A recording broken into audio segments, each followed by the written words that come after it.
Bueno, la idea de hoy son las 4:20. La idea es que para las 5:20 ustedes se vayan con un repaso de toda la materia y digan, bueno, ¿en qué nos tenemos que focalizar a la hora de hacer el repaso que van a hacer con los apuntes de él seguramente, ¿no? Y si llegamos a hacer todo el repaso de la materia, quizás poner un ejemplito práctico. En base un poco a cómo los vea hoy y a cómo se haya desarrollado la clase, vamos a ver si ponemos un poquitito más de teoría, un poquitito. ¿Hacemos más foco en la teoría o hacemos más foco en la práctica? ¿Okay? Bien. Si yo les pregunto, yo voy a hacer una pregunta, como tal, con el examen de inglés no lo voy a hacer, no quiero que sea un ida y vuelta, pero si yo les pregunto qué tipo de sistemas estudiamos, me tienen que saber decir. ¿Qué tipo de distribuidos? Muy bien, muy bien. ¡Oh! Se me quedó con la pregunta, Ya me vieron la apunte como loco. Bueno, está bien. Bien, perfecto. Esa es de respuesta. Estamos estudiando los sistemas distribuidos, o durante un año estudiamos los sistemas distribuidos. ¿Por qué? Porque la materia es plataforma de servicios. Pero para entender cómo se manejan los sistemas, o el servicio de plataformas, en realidad es plataformas orientadas a servicios, hay que entender cómo se distribuyen los sistemas o cómo funciona lo que nosotros conocemos como la red. ¿Ok? Y como cualquier problema, como cualquier método científico, lo primero que hay que hacer es definirlo. ¿Ok? Y habíamos empezado con si se quiere, una definición bastante básica, que era: un sistema distribuido es un sistema cuyos componentes tienen el potencial de correr de manera independiente en equipos físicos distintos. ¿Se acuerdan, no? La mosca tiene ganas de estar en la clase. Entonces, básicamente, podemos definirlo, como habíamos dicho, sistemas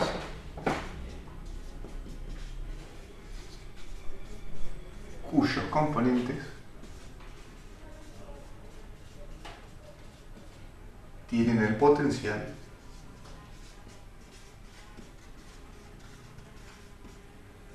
de correr en equipos físicos ¿cómo era que dice? Distintos. Bien. Como siempre, hablamos en potencial porque decimos, bueno, puede haber un sistema distribuido virtualizado, ¿se acuerdan que habíamos hablado en un momento todo? Pero bueno, el punto principal es sistema cuyos componentes, porque un sistema básicamente es una serie de componentes que trabajan de manera uniforme con un objetivo en común, con el potencial de correr en equipos que están alejados de sí mismos, no se encuentran en el mismo lugar. Y ahí dijimos, bueno, nos encontramos con un problema, que es decir, ¿cómo empezamos a separar o cómo empezamos a profundizar más en esta definición? Porque esto es bastante superficial, es un primer paso. Y se acuerdan que habíamos hablado de Tenenbaum y las formas de clasificar, ¿ok? Entonces dijimos, bueno, empecemos clasificando este sistema. ¿Qué dos partes componen cualquier sistema informático? El hardware, por un lado, y el software, ¿ok? Al mismo tiempo, cada uno de esas partes pueden estar fuertemente acopladas o débilmente acopladas, ¿se acuerdan, no? Lo que habíamos hablado. Fuertemente acopladas se refiere a decir, bueno, estos dos componentes se necesitan mucho para poder funcionar, y en el otro caso es al revés, es decir, pueden correr casi de manera autónoma o independiente. Decíamos también que en hardware queríamos que los componentes estén fuertemente acoplados, porque cuanto más acoplados están, cuanto más juntos están, más rápido responden, mientras que para el software, al revés, queremos que estén débilmente acoplados. ¿Por qué? Porque dos componentes que pueden, dos partes que están separadas, digamos, tranquilamente pueden correr en paralelo, y eso nos ahorra, en términos generales, tiempo de cómputo. ¿Ok?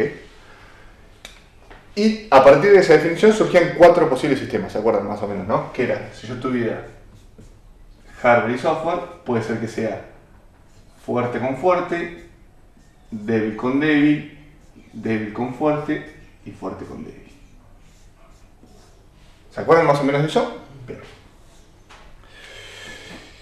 Y ahí habíamos empezado a hacer ciertos paralelismos con lo que ya sabemos. El fuerte con fuerte, según la definición de nuestro amigo Tenenbaum, decíamos que era el sistema operativo multiproceso.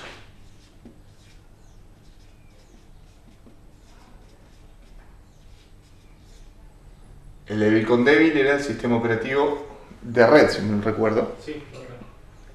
Muy bien, muy bien. El débil con fuerte, ¿lo tenés? Sí. Virtualización. tengo. Muy bien. No. Débil con fuerte. Fuerte. Hardware. Hardware fuerte con software débil. Hardware fuerte con software débil. Virtualización. Ahí está, sí. Ahí era al revés, lo que pasa es que es al revés. O sea, yo te había dicho débil con fuerte, como dijiste virtualización, pero era el de abajo. Sí, está. Si no me equivoco, me equivoco. Hardware fuerte con software débil. Sí, sí. Sí, me Está bien, está bien. Y, ajá, en este punto era donde aparecía el sistema distribuido ideal de Tenenbaum.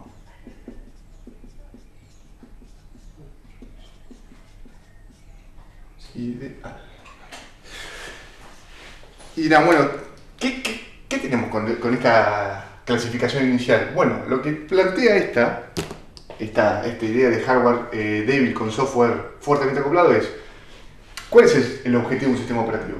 ¿Lo saben? O sea, una idea, intuyen qué es. Que el software se entienda con el hardware.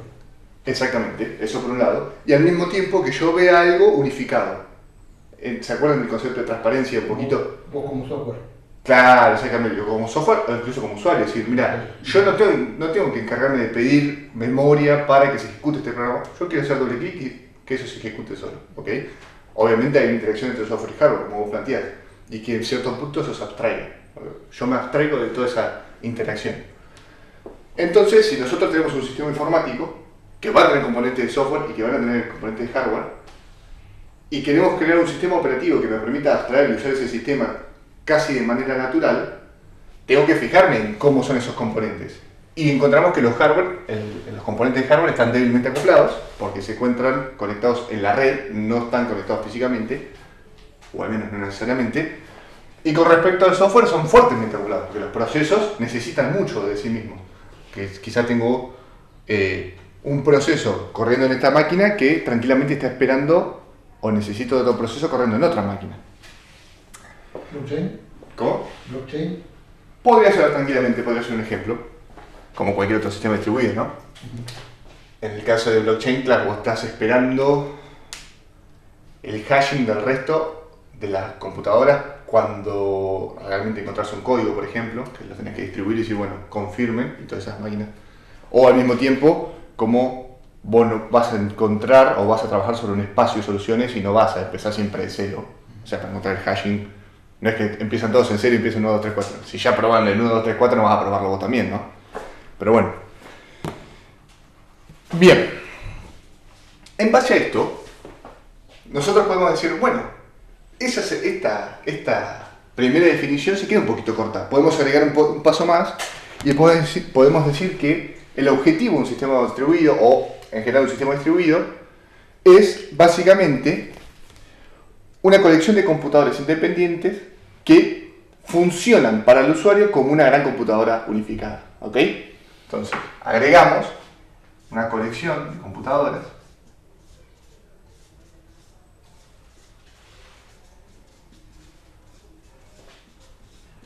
que funcionan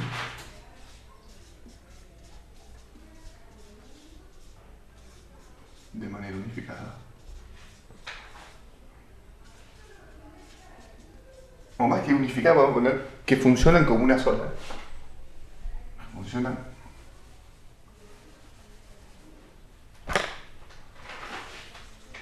como una sola. Para el usuario ya no es, ¿no? Bien. Bien. ¿Hasta ahí estamos? Bien. Con esto más o menos definimos, profundizamos un poquito más y entendemos qué es lo que es un sistema distribuido y cómo se clasifica dentro o qué es lo que buscamos que haga el sistema distribuido. Básicamente que funcione como una gran computadora, que me administre todos esos componentes y que yo de alguna manera pueda utilizar ese sistema sin estar preocupándome por lo que haya detrás. ¿Ok? Entonces planteamos otra pregunta que era ¿cómo hacemos para que ese sistema o cómo hacemos para formar ese sistema? Y ahí aparece lo que llaman los atributos de calidad. ¿Se acuerdan lo que eran los atributos de calidad más o menos? ¿Qué eran los criterios o no? Los criterios, exactamente. Básicamente los atributos de calidad son qué componentes, yo tuviera una receta, qué componentes, qué ingredientes tiene que tener mi sistema para que cumplan ese objetivo que yo quiero. En este caso, esta idea de una colección de computadoras que funcionen de manera uniforme, que para mí parezca una sola computadora, ¿no? Y habían surgido una serie de características. La idea de hoy es un poquito refrescarlas, ¿ok? Repásenlas el día del examen, pero bueno. Vamos a elegir otro color. Elegimos el verde, sí. Bien. Bien. Los tengo anotados porque yo, muchachos, no soy como Hugo, lamentablemente. Pero bueno. El primero era, si se acuerdan, localización. Ay, perdón. La localización era transparencia. ¿Se acuerdan qué era la transparencia? Voy a irse a los apuntes. Sí, lo mismo yo y lo que abstrae el usuario. Exactamente. Esa capacidad de abstraer al usuario lo que está pasando a bajo nivel, llamémosle, ¿no? ¿Y que se distinguía de qué concepto? De la opacidad. Muy bien. ¿En qué sentido? Que es lo mismo, pero no explica cómo se resolvía. Digamos. Exactamente. En tus palabras está bien dicho. Básicamente la transparencia y la opacidad tienen el mismo objetivo, abstraer al usuario. Pero la transparencia es lo que a mí me permitiera decir, bueno, si yo quiero entender lo que está pasando, voy lo verifico y ya está. La opacidad no. Y hacemos esa referencia o ese paralelismo con un vidrio. Un vidrio claro me permite ver lo que yo estoy viendo y al mismo tiempo me permite seguir algo si se quiere, ¿no? Mientras que la opacidad era al revés. Era un vidrio oscuro. Yo no puedo ver, o me cuesta mucho ver lo que está pasando dentro, pero yo en sí puedo seguir ignorando lo que está detrás de ese vidrio, porque está funcionando. A mí, cuando paso a tocar el botoncito de la máquina, me sigue dando la Coca-Cola. Bien. Y al mismo tiempo había distintos tipos de transparencia, ¿no? ¿Okay? Puede ser transparencia de... ¿Tenés ahí anotado? Sí, te lo digo. A ver, dale. Locación.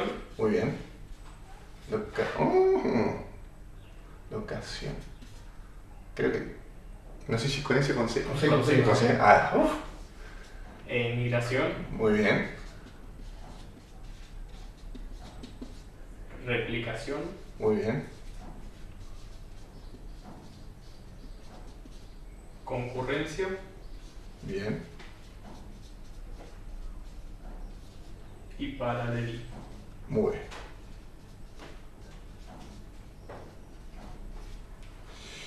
No sé si había otros, creo. No, eran 5, muy bien.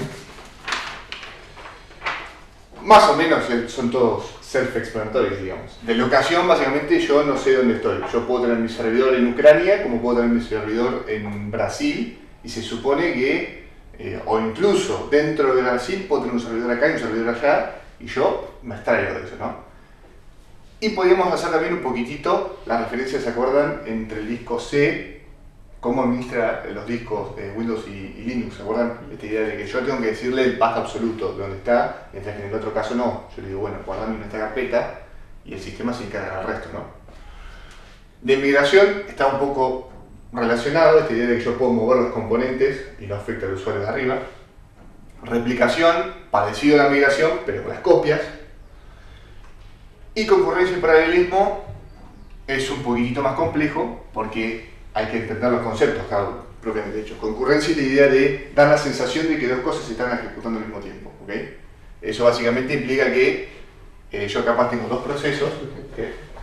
¿Se ejecutan al mismo tiempo o recurren al mismo dato? Cualquiera de las dos puede ser, básicamente.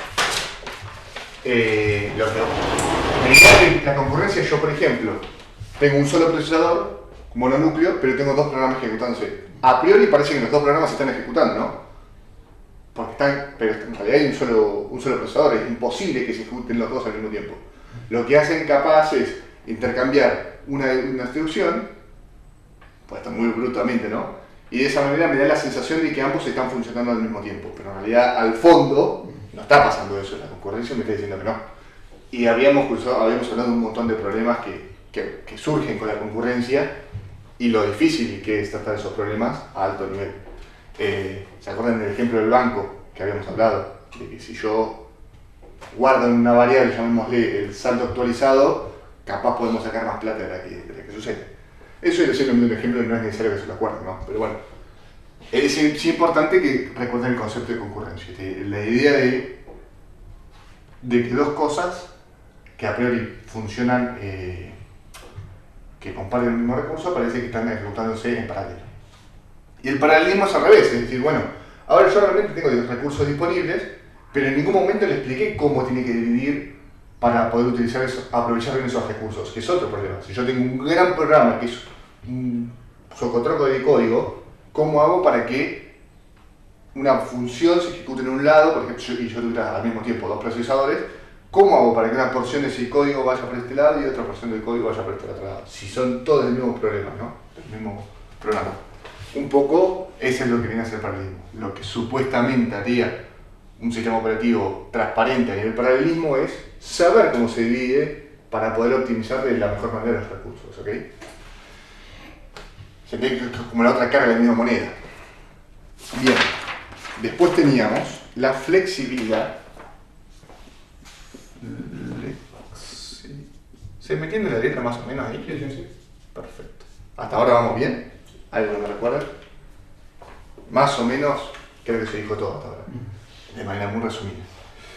Bueno, esta era básicamente la capacidad del sistema de adaptarse a los cambios. Si algún sistema es flexible, se supone que tiene que ser fácil de adaptarse a los cambios. Y se acuerdan que habíamos hablado un poquitito de esto de yo hoy recibo capaz 500 usuarios y mañana recibo 1000, capaz vuelvo a recibir 500, y cómo me tengo que ir adaptando a esos cambios sin comprometer obviamente el sistema entero. O sea, sin romperlo todo y volverlo a hacer. Después venía la confiabilidad, que al igual que la transparencia se podía dividir en varios subrequerimientos o subcaracterísticas. La primera era la alta disponibilidad.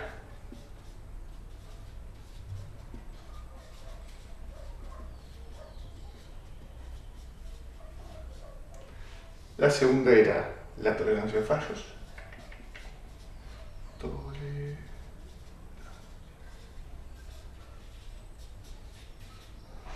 Y la tercera, la seguridad. Bien.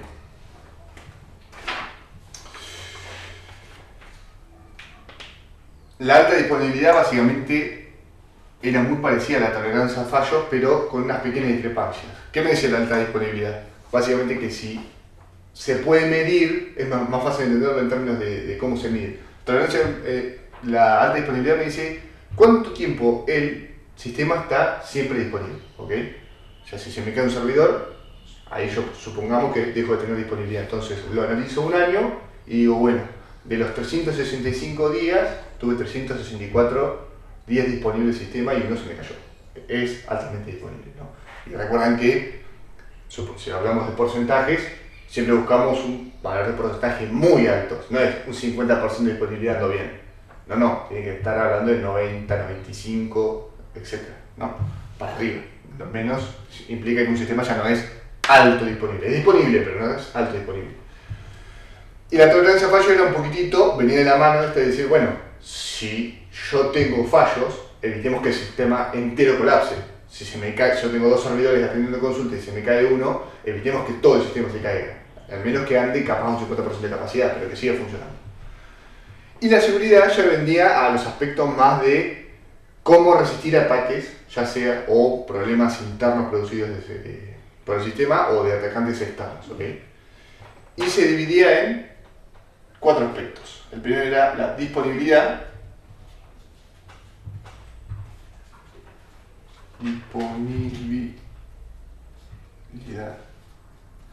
Pues viene el que es que no me acuerdo si es confiabilidad. Confidencialidad. Por esto no aprobé. Pero fuera de cuando hice el examen me olvidaba este siempre. Integridad.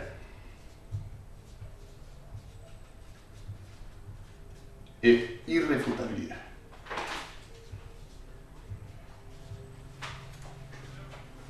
¿Eso se lo acordan? Más o menos se lo acordaban. ¿El último cuál era? Irrefutabilidad. Básicamente, confidencialidad e integridad protegían de escritura y lectura. Confidencialidad decía, restrinjo quién lee, integridad, restrinjo quién escribe. Muy a grosso modo. Y la irrefutabilidad me decía, bueno, en caso de que haya cambios, yo tengo que estar, bueno, no solo en caso de que haya cambios, sino que siempre yo tengo que estar pendiente y tener un registro de todo lo que pasa en el sistema. De esa manera, cualquier cosa que pase es irrefutable. ¿Se entiende? Ahí viene la característica. Puede ser tranquilamente desde un tipo que va al cajero y lo están filmando constantemente, como diciendo, bueno, realmente el que accedió a tu cuenta fuiste vos, o aquel que accedió a tu cuenta fue otra persona que te robó los datos. Por un ejemplo tonto, ¿no? Y por último estaba la disponibilidad, que lo que hacía era balancear. Yo podía tener un sistema que en términos de confidencialidad, integridad e irrefutabilidad eran muy buenos, pero que en términos de disponibilidad era muy malo. Tengo una caja donde quiero guardar mi plata. Agarro la plata, la meto en una caja fuerte y le doy 5 vueltas, la entierro abajo de un árbol, donde yo solo sé, y el sistema es seguro, no me va a sacar nadie la plata. Capaz se me pudre adentro, ¿no?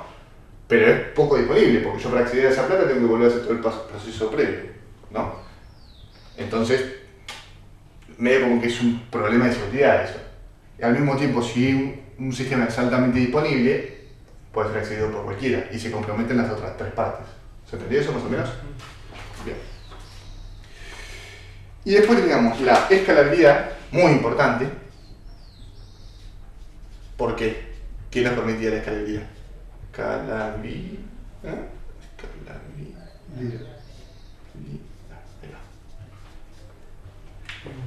capacidad de crecer a un costo razonable. Exactamente. Y clave la idea esta de costo razonable, porque yo crecer siempre puedo crecer. Me puedo cortar las piernas y ponerme 5 centímetros más, pero no sé si es razonable, digamos, ¿no? La idea de escalabilidad en un sistema distribuido es importante, porque si yo tengo un sistema distribuido y cada vez tengo más requerimientos a nivel de usuario, yo tengo que tener esa capacidad de seguir creciendo, o idealmente tengo que tener esa capacidad de seguir creciendo. ¿Okay? Esto siempre, cuando hablamos de los criterios de calidad o los atributos de calidad, siempre es en términos ideales. Un sistema nunca puede ser perfecto, por esta misma idea que hablaba antes Tenenbaum. Un sistema operativo distribuido ideal es imposible por las características del sistema. No puedo pretender que un sistema sea totalmente seguro, siendo que está conectado por un cable que cualquiera puede en algún momento acceder, digamos, ¿no? Sí, yo puedo acercarme a esa idea de seguridad, encriptando los datos, etcétera, etcétera, pero nunca voy a estar completamente seguro, por poner un ejemplo, ¿no? Bueno, y el último, que es la eficiencia. Acá hay mucha discusión.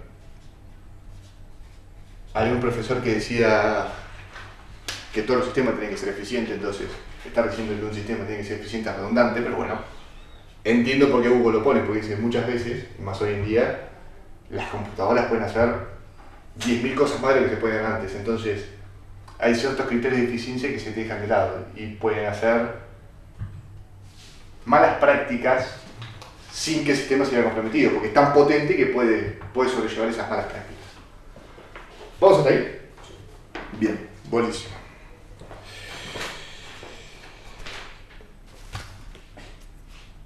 ¿Tiene sentido, como ya he dicho esto, habíamos dicho antes, estudiar todo esto si el sistema distribuido es ideal? De vuelta, sí, porque lo que busca uno con estos criterios de calidad es acercarse a esa idealidad, no alcanzarla completamente, sino, bueno, ¿qué tanto me puedo sacar de este sistema distribuido ideal planteado? Y mirá, puedo estar a 5 centímetros, pero esos 5 centímetros capaz implican mi imposibilidad física, como habíamos hablado. Es imposible que yo pueda administrar recursos que están a kilómetros de distancia como si fueran uno solo. ¿Por qué? Porque hay una latencia, hay problemas que yo no me cruzo en la computación normal, ¿no? Bien.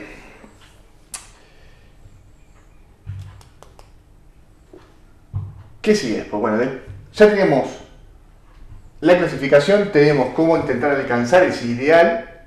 Y después habíamos planteado una cierta serie de ventajas y desventajas, porque al fin y al cabo lo que estamos hablando es un tipo de sistema más. ¿Por qué quiero un sistema distribuido? ¿Ok? Y en base a estas ventajas podíamos encontrar algunas cosas. A ver si me quedé sin colores. Bueno, vamos a ver con azul. Si yo les planteo algunas ventajas, a ver si se las acuerdan, de los sistemas distribuidos. Si yo tengo, por ejemplo, antes yo tenía una radio, tenía una señal de televisión, tenía, yo qué sé, el correo, etcétera, etcétera. Ahora tengo una sola red que me permite compartir todos esos recursos de manera fácil. ¿Se entiende? ¿Qué es lo que me plantea el sistema distribuido en este caso con respecto a todos esos sistemas que tenía antes? Una facilidad de poder compartir recursos, por la redundancia, que solo puedo conseguirla de esta manera, digamos, ¿no? A través de computadoras que están distribuidas y que de alguna manera están coordinadas para que yo pueda accederlas como si fuera un mismo recurso. Entonces, de esa manera, si yo tengo, por ejemplo, una memoria, imagínense un ejemplo muy, muy bruto, ¿no? Tengo una memoria general de todo el mundo, yo podría acceder a los conocimientos de todo el mundo accediendo simplemente a esa memoria, porque cualquiera escribe y lee esa misma memoria, ¿no? O si esa memoria está distribuida a través del mundo, podría acceder a las distintas memorias de los distintos países, que es un poco el concepto de Internet, al fin y al cabo, ¿no? Entonces, una de las ventajas será compartir recursos.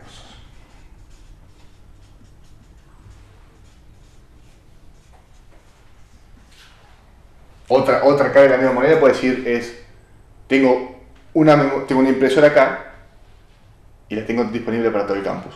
Porque yo en mi oficina no voy a estar usando la impresora todo el tiempo. Bueno, pongo una acá y permito que otra persona más lejos pueda usarla. ¿Ok? Y no se tenga que venir hasta con la computadora hasta acá. La otra era muy relacionada a la parte de escalabilidad, que era la cota teórica de crecimiento. Cota de crecimiento. Desaparece. ¿Qué era la escalabilidad? La capacidad de crecer a un costo razonable. Si ese costo es razonable, entonces técnicamente, en términos teóricos, cota teórica.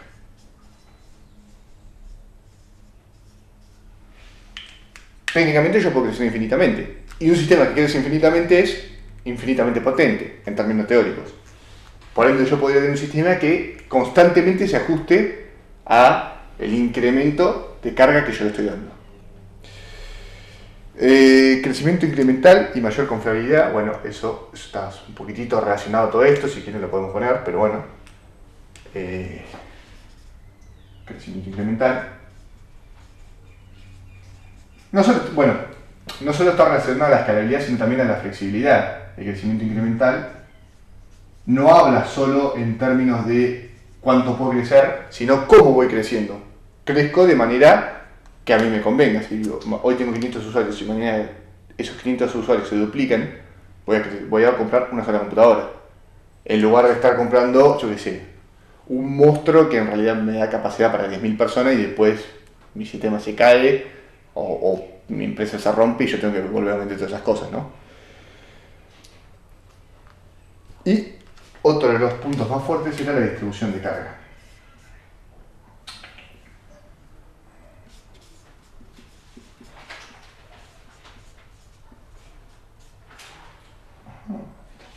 Distribución de carga.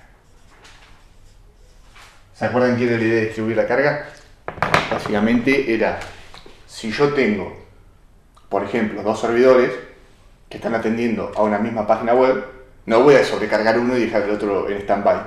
Los voy, entre comillas, intercalando. ¿Para qué? Para que todos tengan la misma capacidad o el mismo tiempo de respuesta. ¿Se entiende más o menos esa idea? Que es algo que solo puedo hacer si tengo un sistema distribuido. Si tengo un solo sistema centralizado, se me complica. Bien. Sí.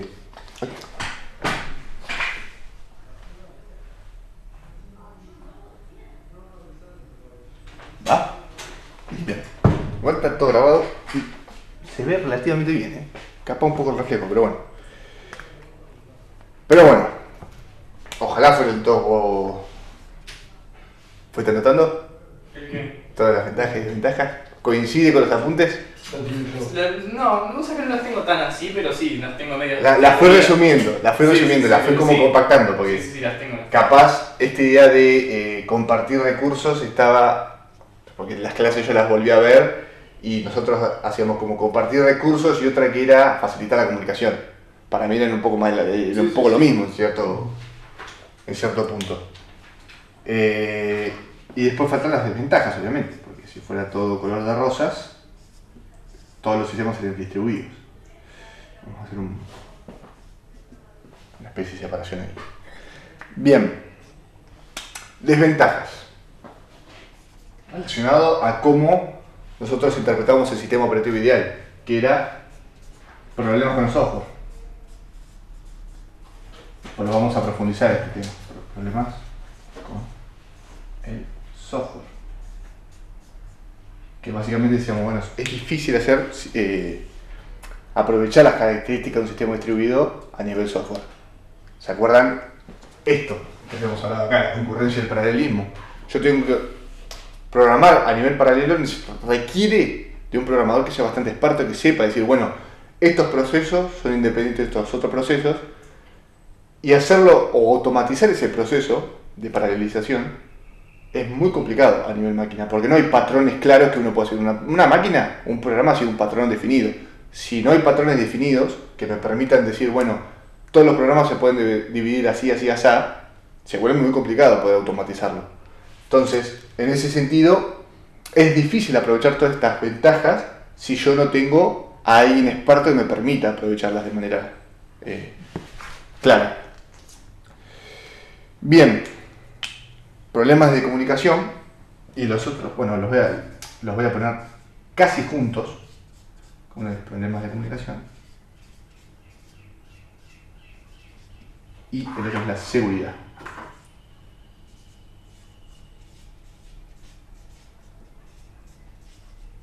Y acá sería esta idea de punto único de falla, ¿no? Porque ahora yo tengo un sistema que está centralizado, es muy fácil de resguardar, ¿ok?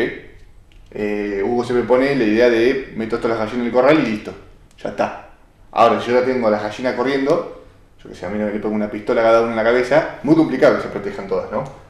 Ahora, los problemas de comunicación también vienen asociados a lo mismo. Yo tengo todos los sistemas distribuidos a través de la red. Entonces, de alguna manera los tengo que comunicar. Ya no los tengo todos centralizados y fácil de que se hablan de par a par. Y de acá sería esta idea de el punto único de falla es justamente la red. Decía, si yo tengo un fallo en la red, no hay forma de que yo pueda sostener mi sistema, porque los componentes quedan sin conexión y encima quedan aislados para cualquier otra cosa, digamos, ¿no? Bueno, hasta ahí creo que quedó. ¿Se entendió? ¿Cuáles son las ventajas, más o menos las desventajas? Y cómo surgen a partir de cómo lo clasificamos al sistema y de qué características le propusimos. Podemos decir en términos generales, si queremos mejorar un poquitito más esta definición, que el objetivo de un sistema distribuido,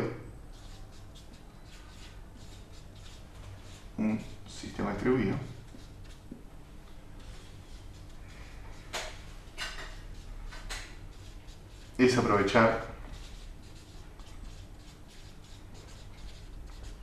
la sinergia. Esta es la palabra que te he preguntado hoy. ¿Por qué? ¿Qué es importante la sinergia? Básicamente que yo con menos esfuerzo consigo lo mismo o más. Eso es lo importante de todo esto. Si yo quisiera, yo qué sé, procesar una tanda muy grande de datos, bueno, puedo llevarle un clúster, que un clúster son varias computadoras trabajando de manera sinérgica, a procesarlo yo en mi computadora personal. ¿Se entiende? Bien. ¿Estamos ahí?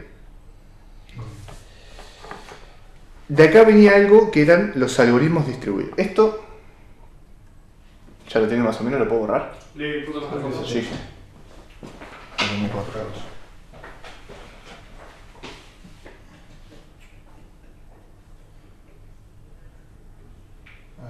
Tenemos resumidas 20 horas de clase. ¿Cómo? Ahí tenemos resumido 20 horas de clase. Sí, más o menos. Resumido muy a lo bruto, ojo. Sí, sí. Que es muy distinto como lo hago yo a como lo hace Hugo. Pero bueno, el objetivo es, fíjense en qué nos focalizamos. Definición, clasificación, características y ventajas y desventajas. Eso es lo que vimos ahora. Eso es lo que yo quiero que focalicen. Obviamente las preguntas no van a ser menciona las ventajas y desventajas que tiene. Porque primero que se me embole el examen así y segundo que ya se le estoy dando la respuesta. La idea es un poco, siempre, no mentir un poco, que estos conocimientos de alguna manera en la cabeza se vayan amalgamando y ustedes puedan hacer paralelismo con otras cosas después. Porque en la vida no es solo sistemas distribuidos. Todas estas características las van a encontrar en un montón de sistemas diferentes. Las ventajas y desventajas que presentan son un producto de las características del sistema, o sea, las ventajas y desventajas son un producto del sistema, de las características que están así. Y esta clasificación inicial era también una forma de decir, bueno, ¿cómo arranco yo para clasificar un sistema? ¿Cómo hago yo para entender un sistema? Y bueno, lo clasifico porque es una forma fácil de entenderlo y de compararlo con otros sistemas que tienen características similares, ¿no? Básicamente la idea es, en lugar de tener conocimientos aislados, combinar esos conocimientos porque la suma es mucho más grande. El producto al resultado es mucho más que la suma de sus partes. ¿Cómo es la frase? Sí, te entendimos. Ah, no, yo no me acuerdo tampoco, pero sí. Producto no es porque el producto es el resultado de una multiplicación, pero bueno. Bien. ¿Qué seguía? Algoritmos distribuidos. Ya tenemos las características del sistema, ya lo clasificamos, ya está todo. Más o menos dijimos, bien, este es el sistema, ya lo tenemos definido, lo tenemos bastante definido. Ahora es cómo corno usamos ese sistema. Y aparece el algoritmo distribuido. ¿Por qué aparece el algoritmo distribuido? ¿Se acuerdan que habíamos planteado dentro de las desventajas? Una era que el software es complicado de hacer. Bueno, entonces, ¿qué características tienen estos algoritmos distribuidos que lo hacen tan complicado de hacer? Bien, y tenían 4 grandes características que presentaban problemas. La primera era, obviamente, que los recursos están distribuidos, como hemos hablado antes. Yo tengo una memoria, pero esa memoria, supónganse muy a lo bruto, no está en la misma computadora que yo tengo, sino que está en otra computadora lejos. Recursos distribuidos.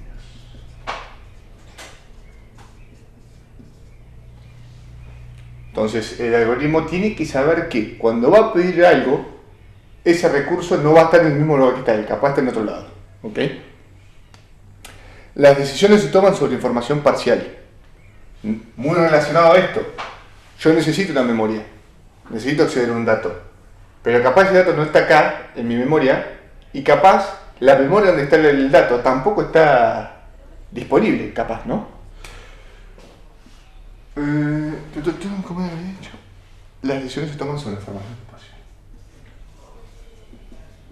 Otra forma de verlo esto es, yo de lo único que estoy seguro es de lo que está pasando acá, en este momento. No estoy seguro de lo que está pasando en mi casa. Capaz ahora en mi casa está prendiendo fuego todo, ¿no? Entonces voy a actuar en consecuencia de lo que yo puedo hacer acá. ¿Qué puedo hacer? Puedo llamar al bombero, puedo quedarme en el molde, puedo hacer lo que quiera. Pero no puedo estar pensando en lo que está pasando en otro lado.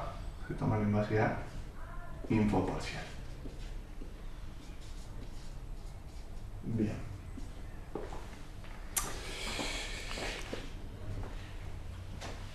Muy parecido a esto también se debe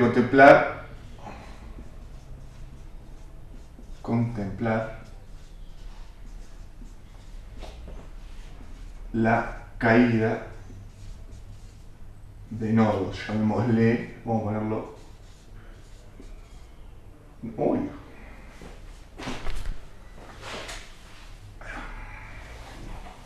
vamos a ponerlo entre comillas a esto, porque no es un concepto medio abstracto, pero hace referencia a esta idea de un sistema, es una serie de componentes.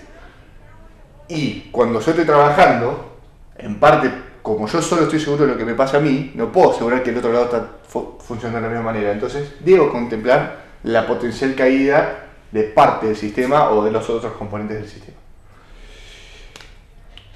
Y una de las más interesantes era que no hay un tiempo común. Están todas medias relacionadas, si se dan cuenta, ¿no? O sea, yo podría decir en términos generales, solo sé lo que me pasa a mí.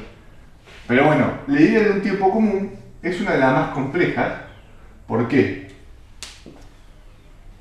Porque la clave de la sincronización es decir, ¿qué estoy haciendo yo en este momento y qué está haciendo él en otro momento? Yo después puedo sincronizar de la manera que se me ocurra. ¿Se acuerdan cuando vimos un poquitito RTCP? Muy en general. Que en RTP yo les había mencionado que hay dos atributos. Uno es el número de paquete y otro es el tiempo donde tiene que ir insertada la información que está mandando, digamos, ¿no? De esa manera yo tranquilamente puedo decir, bueno, me vengan paquetes de cualquier lado, del mismo video, que yo los puedo ir organizando. Si yo no tengo esa referencia común de tiempo, ¿cómo hago para organizar todos esos paquetes? Me es imposible. Lo mismo pasa acá. Yo tengo dos procesos que se están comunicando, pero yo no sé en qué tiempo están ejecutándose cada uno, porque no hay una referencia común de tiempo. Y el gran problema era que las computadoras usaban relojes físicos en lugar de relojes lógicos. ¿Se acuerdan de esto, no? Esta idea de, bueno, yo puedo contar cuántos ciclos hice desde que me prendí, pero no tengo una referencia general. Hasta que, después de toda esa historia que les comentó Hugo, apareció lo del servidor NTP. ¿Se acuerdan? Vamos a ponerlo acá si quieren. NTP. Que básicamente era un algoritmo muy bueno que me permitía decir, bueno, sincronizo dos sistemas que están alejados, que no tienen una referencia común de tiempo, bueno, los empiezo a sincronizar de a poco, mediante el intercambio de mensajes. Y de a poco la diferencia que antes quizás era muy amplia en su asincronía, empiezan poco a poco a acotarse hasta que finalmente están sincronizados o casi sincronizados. Bien, ¿hasta ahí? ¿Alguna pregunta? De algoritmos distribuidos mucho más no se puede hablar sin pasar a la parte que vimos en la práctica, donde vimos, bueno, cómo hago para yo una estructura compleja de enviarle y comunicarnos, cómo hago yo para transferir texto, cómo hago yo para ver imágenes en tiempo real, etcétera, etcétera. Que fueron esos, si se quiere, los tres grandes temas de la práctica, ¿ok? Por ahí no vamos a ahondar. Si tienen alguna pregunta de la práctica, me la dicen. ¿Alguna pregunta? No pasa nada, de última. Tanto yo como Hugo vamos a estar disponibles para que nos pregunten. Pero bueno, a nivel de algoritmo distribuido, vimos estas son las características que tiene un algoritmo distribuido y vemos por qué es tan difícil de implementar software para un sistema distribuido. Y después ya pasamos a las formas de organizar un sistema distribuido. ¿Ok? Que quedan, básicamente,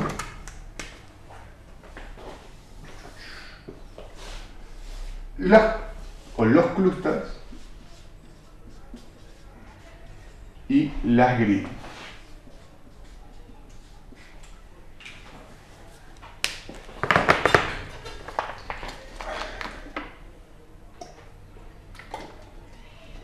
No sé por qué estoy tan desacostumbrado a hablar tanto que bueno. Bien, habíamos dicho que un sistema distribuido es básicamente una colección de computadoras, pero dependiendo de cómo yo organice esas computadoras y cómo estén coordenadas cada una, puedo tener, si se quiere, dos grandes tipos de organizaciones.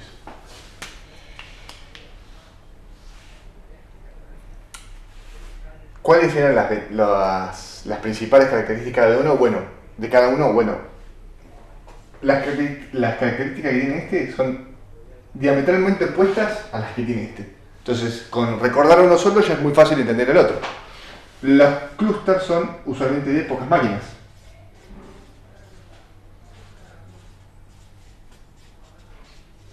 Mientras que los grid usualmente están compuestos de muchas máquinas.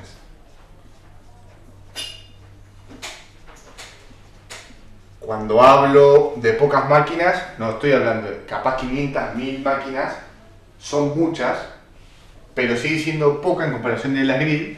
Estamos hablando de millones de máquinas, ¿entiendes? O sea, estas cosas trabajan casi en términos de... Bueno, la red de Bitcoin que habíamos hablado hoy es una red estilo grid y es súper compleja, hay millones y millones de cosas. Creo que también habíamos mencionado el proyecto SETI. El proyecto SETI at Home, lo mismo. Y habían hablado, supongo, de las botnet y todo el problema de cómo puedo usar las grid para atacar o para el mal, llamémosle, ¿no? Que es el lado oscuro. Otra característica es que en los clusters las computadoras son homogéneas. Vamos a llamarle computadoras homogéneas.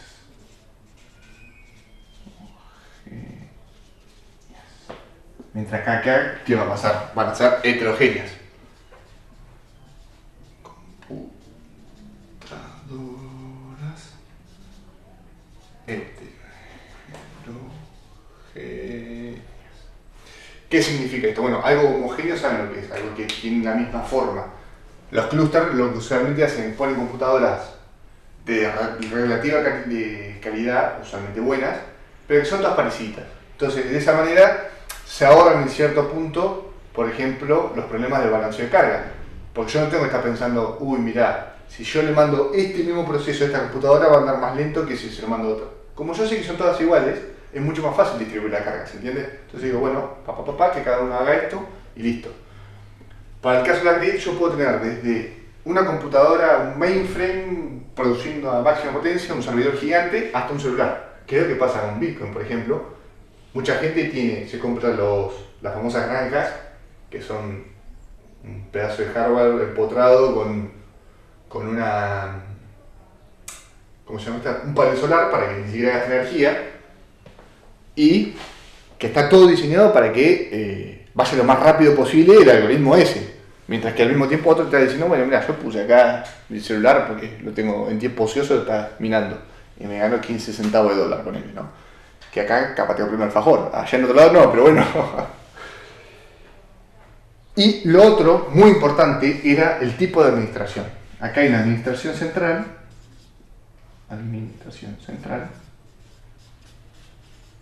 y acá una administración descentralizada.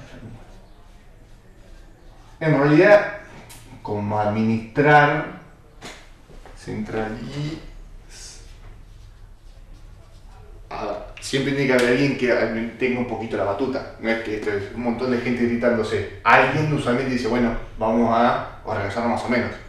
Lo que refiere a la idea de administración es que no hay un dueño. Para el clúster hay un dueño, que es el dueño, que es el tipo que compró las computadoras, las conectó, pipi. Para el tema de la grid, no. La red de Bitcoin no tiene un dueño como tal, ¿se entiende? Cada uno pone su nodo y se va de su nodo y ya está. Es dueño de su propio nodo, pero no es dueño del nodo de su vecino o lo que me parece. Con los clústeres no pasa eso. Bien.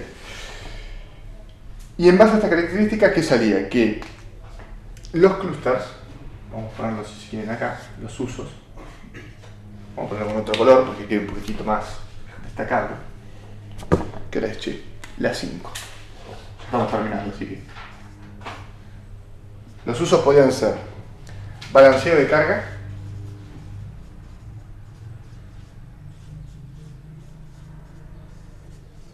los usos comunes que se le dan a los clústeres, digamos, ¿no? Alta disponibilidad. ¿Que sería lo mismo que los objetivos? Claro, exactamente.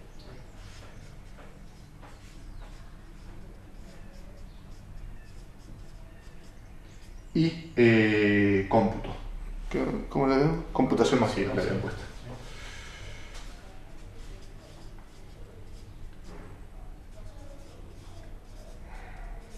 Yo todas estas palabras, como ven, se las estoy dando porque son los términos reales. Pero como hoy vos me explicaste, que creo que era la transparencia, con sus propias palabras, si lo logran explicar con sus propias palabras, mucho mejor. Yo esto en computación masiva no me guardo, el cómputo, ¿viste? Yo sé que sirve para computar cosas, cuando quiero hacer muchas cosas. Pero bueno, puede llegar a confundir si yo digo cómputo y está un poco relacionado con alta disponibilidad. Estoy computando constantemente, si se quiere. Pero bueno, para que tengan cuidado un poquito con las palabras, yo siempre doy las cosas reales, la definición formal. Para este caso, cambia un poquitito.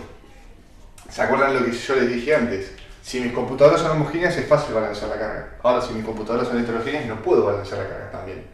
De la misma manera, la alta disponibilidad, en este caso, es mucho más fácil por más que yo tenga pocas máquinas, yo sé que todas trabajan en paralelo y tengo un administrador central que va a ir y va a ir, che, a ver, está andando todo bien, bien joya. O se cae todo o no se cae nada.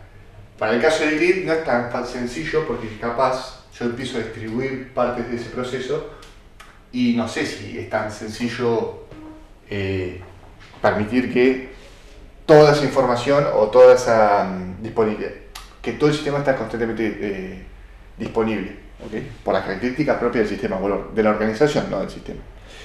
Entonces lo único que nos quedaba era la computación masiva, y ahí venían los ejemplos que hemos hablado. Bitcoin, ¿qué quiere hacer? Un proceso que es naturalmente complejo. Encontrar una clave muy complicada por fuerza bruta. Entonces, bueno, llamó a todos y empezamos a hacer el mismo proceso, computación masiva. Señal home es lo mismo, es decir, bueno, yo tengo señales del satélite que son complejas, o son, más que complejas, son difíciles de procesar en una sola computadora. Entonces, ¿qué digo? Bueno, los separo en partes y que todo el mundo haga lo que tiene que hacer. Bien. ¿Estamos ahí? Sale otra foto, espérate, me corre el medio. No, ya. Sí, estuvimos sacando. Ah, sí. Igual no se entiende nada. No, está. Ya con la distribución tenemos más. Bien.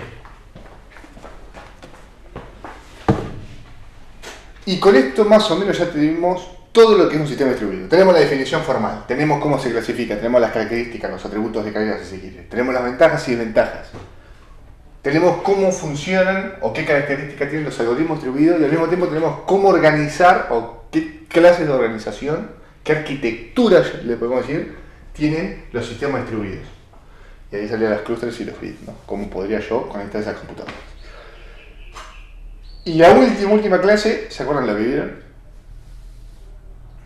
No se acuerdan. No la práctica, digo. ¿La última, lo de streaming o la No, de las teóricas, ¿se acuerdan? De las teóricas.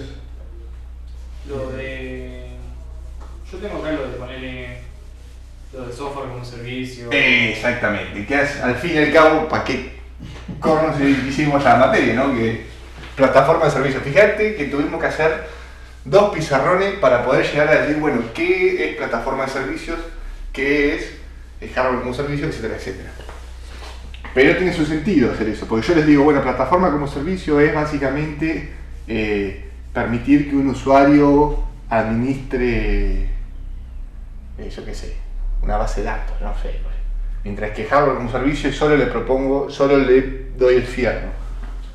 Mientras que software as a service es un paquetito cerrado tipo, ¿cómo se llama este? Drive o no, el otro.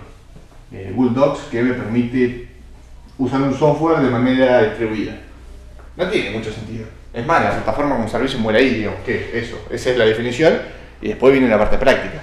Que lamentablemente este año no vamos a llegar, pero se entiende que entender qué es lo que está pasando detrás es mucho más rico que simplemente quedarse con la parte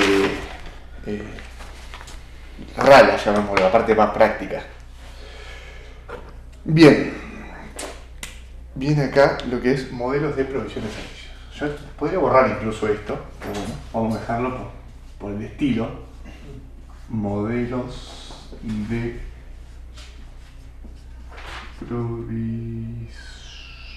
creo que con ese. Sí. De servicios.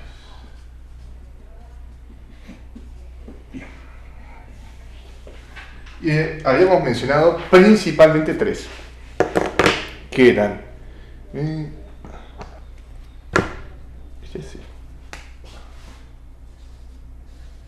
SAS, PAS y AS. Y AS. AS, solo es una mala palabra. Esto que era software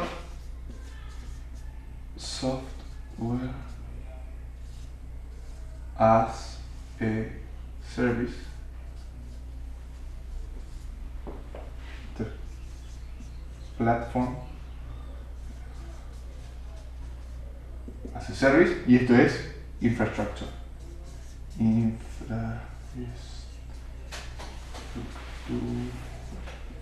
Mira, con la palabra que le estoy diciendo en inglés el examen, muchacho, lo tienen regalado. Si me entendieran a mí. Puro cocinado. Un proveedor de internet es IaaS. Entonces, o también es PaaS. No necesariamente, no lo pienses tanto como ¿qué es internet? Porque internet tranquilamente puede abarcar estas 3 cosas, digamos. Esto es, yo tengo una empresita y quiero ofrecer determinadas cosas de un sistema distribuido. La infraestructura es, yo te ofrezco fierro, punto. Cómo lo administrás, qué sistema operativo utilizás, todo, es todo decisión tuya, ¿ok? Si se quiere es la idea de hardware virtual, esto, ¿se acuerdan que cuando hablamos de virtualización y esto? Bueno, es esta idea de decir, yo necesito una computadora con 2 núcleos, 3 de RAM y bueno, listo, yo te la doy, toma. ¿Qué sistema? Te puedo hacer el favor de instalarte el sistema operativo si quiero, pero después, hacer lo que quieras, manejate. Si se quiere, podemos hacer una flecha así que diga, esto es lo menos abstracto, si se quiere, a lo más abstracto. Abstracto en el sentido de decir, cómo voy subiendo del hardware cada vez más hacia el software de más alto nivel. Tengo al mismo tiempo menos dependencia acá. ¿Por qué? Porque si yo, una cosa es que yo te dé el hardware y vos hagas lo que quieras, y otra cosa es que yo te dé el Word online, digamos, y vos hagas lo que quieras. Y con este puedo hacer el Word, el Excel y todo lo que quiera. Acá puedo usar el Word y ya está. Entonces esto es más dependiente. Bueno, y al mismo tiempo, también lo que hay es una escala de conocimiento. ¿Qué pasa? Si yo quiero administrar el hardware, necesito ciertos criterios. Es decir, bueno, el que me dice necesito una computadora con 2 núcleos es alguien que sabe, no un cualquiera. Y en este caso, yo necesito menos conocimiento. ¿Por qué? Porque me meto, uso Word y ya está. ¿Okay? Muy a grosso modo, porque ya son las 5:15 y quiero que se vayan tranquilos. Esto es hardware virtual, si se quiere. Yo te proveo el fierro, vos haces lo que quieras con ese fierro. ¿Qué querés? ¿Una máquina de 2 núcleos? Te doy una máquina de 2 núcleos con 4 RAM, etc. Qué lástima que no pudimos verlo, pero bueno, esto es muy parecido a lo que es AWS o Google Cloud, que ustedes entran y dicen, bueno, yo quiero, seleccionan 3-4 cositas, las características de la máquina que ustedes que quieren tener, y a partir de ahí les dan una máquina virtual pelada, Bueno, usualmente si están en el sistema operativo, pero nada más. Entran y ni siquiera tienen un fichero, un sistema, de archivo bien formado, capaz es un solo root y ya está, le tienen que instalar todos los paquetes, todo. Las plataformas, si se quiere, es un nivel un poquito más abstracto. Yo no tengo el fierro, sino que ya tengo, por ejemplo, un lugar, creo que el ejemplo que siempre ponemos era para montar una página web, digamos, para una web, una base de datos capaz. Se entiende que es un nivel más abstracto. Si yo quisiera hacer una base de datos a nivel IA, tendría que estar en el SQL, tendría que configurarlo, tendría que tener los accesos, presentar. Con la base de datos capaz yo lo único que digo es, bueno, te doy el esquema, levantame esta base de datos y te configuro los accesos. ¿Okay? Y el software as a service ya se puede poner como un programa que es un paquetito, se te lo doy, puedes usar este programa con una funcionalidad única, ¿no? Si yo quiero modificar la funcionalidad de ese programa, no puedo. Pero tampoco me tengo que estar, si yo quisiera otra cosa, podría tranquilamente pasarme a otro programa parecido, o bajar el nivel de abstracción y decir, bueno, voy a hacerme este programa con las características que yo quiero. Esto es muy a grosso modo, porque, por ejemplo, hay cosas, ¿conocen Firebase? ¿O han escuchado hablar de Firebase? Es un sistema que provee Google, que es básicamente una base de datos no relacional. O sea, que yo no tengo un esquema. Y muchos lo pueden clasificar como una plataforma, pero también es tan abstracto, o sea, tan a alto nivel que ustedes entran para configurar, para que se den una idea, para configurar la base de datos es comenzar un proyecto, conectarlo mediante unas librerías propias de Google y ya está, se acabó. ¿Se entiende? Es muy alto nivel, entonces casi que se puede poner en este lugar, ¿no? Acá podría decir, supongamos, ¿no? Que podría estar Firebase. Porque no llega a ser algo, una base de datos completa, en el sentido de que yo tengo que cargar el esquema, administrar los usuarios, todo, sino que ya viene casi armadito. Lo único que tengo que decirles a las computadoras, comuníquese de esta manera con esta base de datos, pero tampoco termina siendo un software completo, porque yo tengo que meter mano para configurarlo todo. Entonces está como en el medio. Y hay otras características más que incluso las sacan de esta estructura de 3 niveles, que, bueno, no viene el caso comentarlas porque a medida que se van creando cosas nuevas, se pone una característica nueva o una, ¿cómo se dice? Una clasificación nueva. El día de mañana aparecen los hologramas y hologram hace service, pum, y se te rompe todo el esquema. Pero bueno, como siempre, la idea de esta organización es decir, bueno, ¿cómo podemos más o menos tener una clasificación en nuestra cabeza que nos permita entender? Y lo que quiero que se lleven es esto, yo tengo, lo más bajo nivel es la infraestructura, es decir, el fierro pelado, y lo más alto es el software. A medida que yo me voy subiendo, voy perdiendo dependencia, o sea, me hago más dependiente de lo que está, del proveedor, pero también necesito menos conocimiento, se me hace mucho más fácil, y es mucho más abstracto. Usualmente lo que es abstracto refiere a que yo me olvido lo que hay abajo. Dependiendo de cómo ustedes necesiten configurar su sistema, puede ser bueno como puede ser malo eso, ¿no? Si ustedes quieren solo usar Word, no van a montarse toda una máquina virtual para usar Word con sus compañeros, usan Google Drive y listo. Si yo ahora quisiera guardar los datos bancarios de todos mis usuarios, ni siquiera te lo pondré a este nivel, tendré mi propia infraestructura, ¿no? Pero bueno, ¿se entendió? Muy rápida la clase, Muy bien. pero bueno, 5 y 20, yo creo que más o menos ha quedado claro lo que yo quiero que sepan. No, está lindo, está lindo.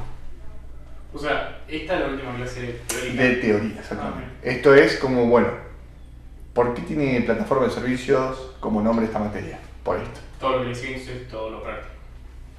Sí, tranquilamente se puede decir. La parte práctica en realidad también está orientada a lo que es un sistema distribuido. Viene más agarrado de la mano de los software o cómo es el software en un sistema distribuido, ¿no? O sea, cómo hago para comunicar dos partes. Ni siquiera es software propiamente dicho, no, pero es estas partes que están distribuidas en la red, cómo se comunican. Bueno, y ahí empezamos a acordar viendo JSON y YAML. No lo voy a repetir porque justamente No, sí. es la clase. HTTP, RTCP, el stack, más o menos que sepan eso, ¿no? Okay. Y a nivel práctica, ¿qué se pueden esperar en el examen? Por ejemplo, yo les doy un objeto, ¿cómo sería el JSON de ese objeto? Yo les doy el JSON, ¿cómo lo compartiría en YAML? O viceversa, por ejemplo, ¿no? Si yo tengo una URL, HTTP 2.2, por ejemplo, ¿no? Vamos a hacer un ejemplo cortito, muy chiquitito. Si yo tuviera una URL que es